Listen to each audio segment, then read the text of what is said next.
വിവാദങ്ങൾക്കിടെ ആലത്തൂരിലെ ഇടത് സ്ഥാനാർത്ഥി കെ രാധാകൃഷ്ണനായി വോട്ട് അഭ്യർത്ഥിച്ച് കലാമണ്ഡലം ഗോപി. കെ രാധാകൃഷ്ണന്റെ പ്രവൃത്തിയെപ്പറ്റിയും സ്വഭാവത്തെപ്പറ്റിയും തനിക്ക് നല്ലതുപോലെ ബോധ്യമുണ്ടെന്നും ആ ബോധ്യത്തിന്റെ അടിസ്ഥാനത്തിലാണ് വോട്ട് അഭ്യർത്ഥിക്കുന്നതെന്നും കലാമണ്ഡലം ഗോപി വീഡിയോയിലൂടെ പറയുന്നു. താൻ കലാമണ്ഡലത്തിൽ അധ്യാപകനായിരിക്കുമ്പോൾ ചേലക്കരയിലെ ജനപ്രതിനിധി എന്ന നിലയിലും രാധാകൃഷ്ണൻ പരിചിതനാണെന്നും കലാമണ്ഡലം ഗോപി പറഞ്ഞു.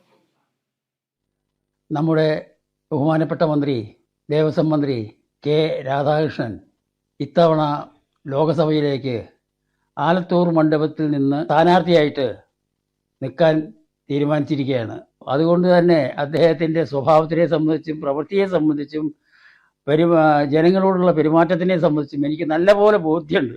ഞാൻ കഥകളിയിലെ കലാമണ്ഡലത്തിലെ ഒരു അധ്യാപകനൊക്കെ ആയിരിക്കുന്ന കാലത്ത് തന്നെ അദ്ദേഹം കലാമണ്ഡലമായിട്ട് വളരെയധികം ബന്ധപ്പെട്ട് പ്രവർത്തിച്ചിരുന്ന വ്യക്തിയാണ്.